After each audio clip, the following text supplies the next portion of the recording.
دعاؤں کو تہجد تک لاتا ہے، جنہیں اس موضوع کی صورت میں پورا کرنا ہوتا ہے۔ تہجد کا صرف ایک سجدہ تمہارے نصیب کو بدل سکتا ہے، تمہارے نصیب کو موڑ سکتا ہے۔ تہجد میں بہایا ہوا صرف ایک آنسو اللہ کو تم سے راضی کر سکتا ہے۔ جو دعاؤں سے نہیں ہوا، جو آنسوؤں سے نہیں ہوا، وہ تمہارا ایک تہجد کے سجدے سے ہو سکتا ہے۔ جو فرض نمازوں سے نہیں ہوا، وہ تہجد کے ایک سجدے سے ہونا ممکن ہے۔ توفیق تہجد ہی ایک اشارہ ہے۔ تمہارا مانگا ہوا ابھی بھی قبول ہو سکتا ہے۔ تمہارا وقت تہجد اٹھ جانا بے وجہ کیسے ہو سکتا ہے؟ اللہ تمہیں خود چاہتا ہے کہ تم اس تک آؤ، اس لیے تمہارا وقت تہجد پہ اچانک سے اٹھ جانا یہ اشارہ ہے کہ اللہ چاہتا ہے تم تہجد کا سجدہ ایک بار کر کے تو دیکھو۔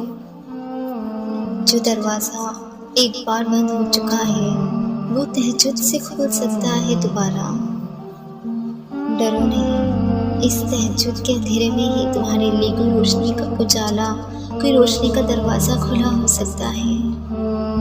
تم لاڈلے ہو اس کے، وہ اپنے لاڈلے کے ایک خون پہ بھی راضی ہو سکتا ہے۔ دو جہانوں میں ایسا کچھ بھی نہیں جو تہجد سے نہیں مل سکتا۔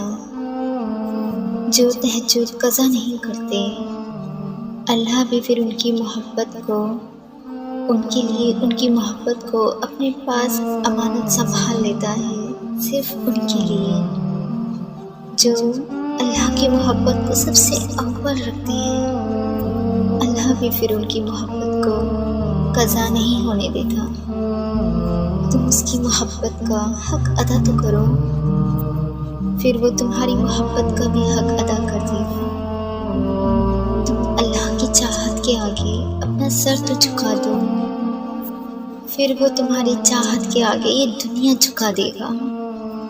تم اللہ کے فیصلوں پر دل سے راضی ہو جاؤ، پھر وہ تمہاری دعاؤں پر بھی راضی ہو جائے گا۔ صرف ایک دفعہ اس کی چاہت کے لیے ہاتھ اٹھا کے دیکھو، پھر وہ تمہاری چاہت کو ہی تمہارا نصیب لکھ دے گا۔ رات کی آخری پہل میں مانگی ہوئی دعا میں بہت طاقت ہوتی ہے، کیونکہ اس میں اللہ کی چاہت موجود ہوتی ہے انسان کی رضا سے زیادہ، اور جن دعاؤں میں اللہ کی رضا موجود ہو پھر ان کے لیے جلد ہی آسمان سے خون اتار دیا جاتا ہے۔ ساری نمازوں میں ایک نماز ایسی ہوتی ہے جس میں آپ اللہ سے گفتگو کر سکتے ہیں، آپ اللہ سے مانگ سکتے ہیں، آپ اللہ سے رو رو کے گڑگڑا کے مانگ سکتے ہیں، اور دل کھول کر اپنی سب باتیں بتا سکتے ہیں، اور اللہ سنتا ہے، کیونکہ اس وقت آپ اکیلے پن کی چاہ میں ہوتے ہیں، اور اکیلا پن صرف تہجد کی نماز میں ہی آپ کو ملتا ہے، جس میں آپ سکون سے اللہ سے مانگتے ہیں، جس میں آپ اپنا پورا وقت اللہ کے لیے صرف دیتے ہیں، دل سے دعا کرتے ہیں۔ کبھی کبھی میں بہت ٹوٹ چکی ہوتی ہوں، اللہ سے کوئی شکوہ کرنا ہو تو اور کچھ مانگنا ہو تو اس رب سے سکون ہو کر میں مانگ سکتی ہوں۔ پھر میں تہجد پڑھتی ہوں، تہجد میں اللہ سے رو رو کر مانگتی ہوں، دل سے مانگتی ہوں۔ تہجد کے بعد کا دن بہت اچھے سے گزرتا ہے کہ ہاں میں نے اللہ کو وقت دیا، میں نے اللہ کو اپنے دل کی ہر بات بتائی، اور تہجد اس بات کی خود دلیل ہے۔ اور اللہ کی بے شمار رحمتوں میں سے ایک رحمت تہجد بھی ہے کہ اس نے ہمارے دکھ سننے کے لیے پوری دنیا سلا دی ہے۔ ایسا کچھ نہیں جو کسی کو تہجد سے ملا ہی نہیں۔ تہجد میں کی ہوئی دعا اللہ کبھی رد کرتا ہی نہیں، وہ تو تمہاری سب دعاؤں کو سنتا ہے، وہ تمہارے اس وقت سب سے قریب ہوتا ہے، صرف تمہیں سنتا ہوتا ہے۔ اللہ کہتا ہے مانگو مجھ سے، مجھے تمہارا مانگنا اچھا لگتا ہے۔ کیسے ہو سکتا ہے کہ میں تمہیں عطا نہ کروں جو تم مانگو؟ اللہ تو وہ بھی سنتا ہے جو تم کسی سے کہتے نہیں۔ کیا قرآن میں اللہ کی دیے ہوئے معجزوں کی دلیلیں تمہارے سامنے نہیں؟